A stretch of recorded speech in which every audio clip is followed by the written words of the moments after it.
Olá, eu sou a Ana Luz, eu sou uma mulher branca, tenho 22 anos, tenho cabelos ruivos cacheados, estou usando uma máscara preta e uma blusa preta. E hoje eu estou aqui em nome da Fundação do Livro e Leitura para bater um papo com a Regina Batista, escritora. Muito obrigada pela presença, pelo aceite, vai ser uma honra conversar com a senhora. Por favor, se apresente. Eu sou Regina Batista, tenho 53 anos, eu sou morena, cabelo curto, uso óculos, estou usando uma máscara florida e uma blusa vermelha florida também. Muito obrigada, Regina. Regina, você praticamente é uma personagem fixa da feira, né? Sempre organizando o seu trabalho para sempre estar conosco no evento. E eu queria saber se você acredita que a feira te fez amar literatura ou por amar literatura que você se apaixonou pela feira? Como é que foi isso? Eu acho que foi por amar literatura que eu me aproximei da feira, né? Quando a feira começou, a primeira edição que teve, eu já escrevia bastante, não tinha publicado nada ainda, né? Impresso, mas já estava escrevendo bastante. Antes de... por causa disso que eu procurei, né? Fiquei sabendo e vim ver. Eu me lembro que ainda era bem pequenininha, aqui ainda na frente do Pedro II. Então, desde o início, né, desde a primeira edição, que eu vim como leitora, né, vim ver as novidades e tudo. E aí me apaixonei. Que bacana. E eu queria saber, tanto nessa sua última publicação como nas suas outras obras, como que se dá a escolha do tema, do gênero, como que surge isso? Também gostaria que você falasse um pouquinho sobre a sua última obra, até a última música. Olha, a escolha do gênero, na verdade, assim, eu sempre gostei desde pequena, não sei, desde sempre gostei de história, né, de narrativa. Sempre tive assim muito gosto assim por ouvir história, né, e inventar história, né, narrativa assim televisiva. Eu gostava muito de ficar vendo filme, sempre, né, e sempre na escola quando tinha as aulas era sempre a narrativa que me chamava a atenção, né. Então, assim, contar história, gostar de enredos, né, de personagens, sempre foi uma paixão. Então, eu acho que foi uma escolha meio natural, né, pela prosa, a prosa, pelo romance, pelo conto, né. Poesia eu gosto também, mas é uma coisa mais distante de mim, né. Eu tenho mais apego mesmo com a prosa. E os meus livros, todos eles são, né, de contos e romances. O último é esse daqui, que eu lancei esse ano, Até a Última Música. Esse é o 6º livro que eu estou publicando, né? Essa aqui foi pela Desconcertos Editora, uma editora de São Paulo. E foi, assim, uma obra que surgiu... O tema dele me deu um grande desafio, né? Eu me coloquei... Na verdade, assim, todo livro é um grande desafio, né? E cada um é um desafio diferente. Esse daqui, o desafio que eu me propus a fazer, né, a trabalhar com ele, foi mergulhar um pouquinho no mundo da indústria fonográfica, né?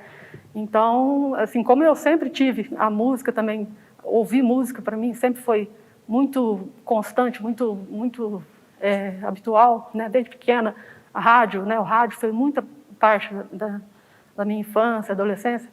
Então, eu ouvi muito rádio, né? Eu ouvia em pequenininha ainda, né? Não é do seu tempo, mas tinha aqueles rádio de válvula, e a gente tinha um daquele em casa e ficava o tempo todo ligado. Então essa memória, né, de ouvinte, de gostar muito de ouvir música, tudo, no rádio, isso me causou, assim, me despertou uma vontade de escrever sobre isso. Por quê? Porque eu acompanhei, né, essa transição do jeito diferente de ouvir música, né? Hoje é diferente, hoje você tem ainda o rádio, mas ainda não é diferente da minha época, né? É outra dinâmica. Então hoje o pessoal tem um streamer, tem, né, aquela coisa de ouvir pela internet, coisas que, assim, uma evolução, uma mudança que eu acompanhei, né?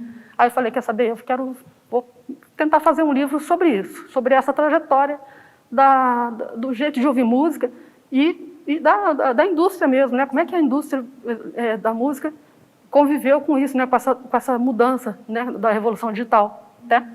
E, assim, o desafio para mim foi porque eu não sou dessa área, né? Eu nunca trabalhei com bastidores, por exemplo, de gravador ou de nada. Então, o meu trabalho dependeu muito, assim, de pesquisa, né? Uma parte foi bastante pesquisa, e a outra parte foi memória mesmo, memória do que eu li lá quando era adolescente, né? Que eu comprava as revistas para ver as histórias dos meus ídolos, tudo, e aí eu via as histórias falando dos bastidores, tudo. Então, é uma parte memória e uma parte pesquisa, né? Para fazer esse livro. Que bacana. E como que é o momento que você se entende escritora? Quando você olha para si mesma e fala, é isso que eu sou.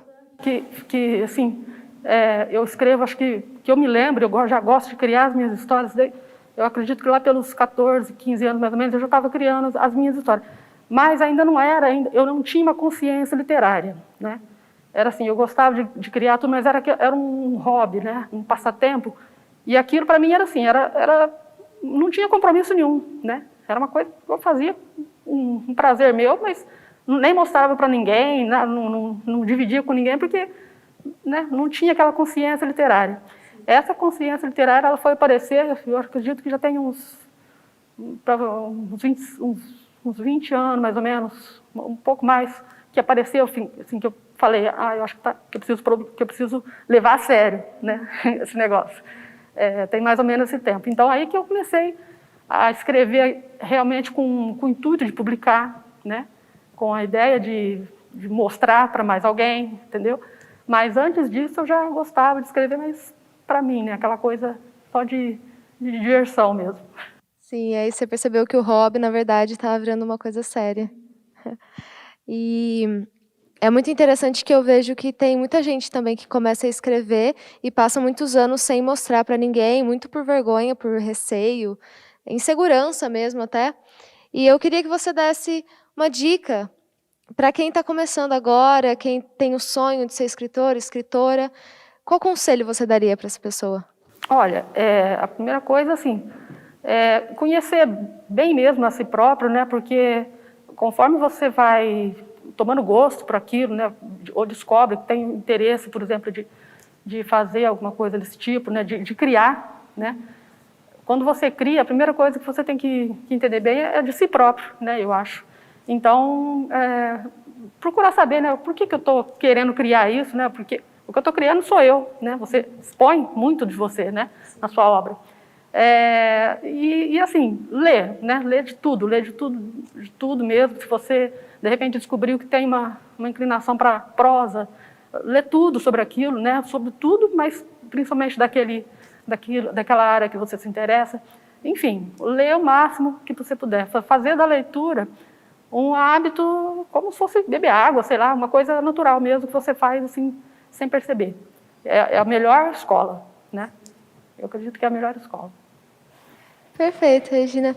Muito obrigada pelo papo, pela honra de estar aqui conversando com você. Em nome da Fundação, eu agradeço profundamente. Eu que agradeço vocês todos.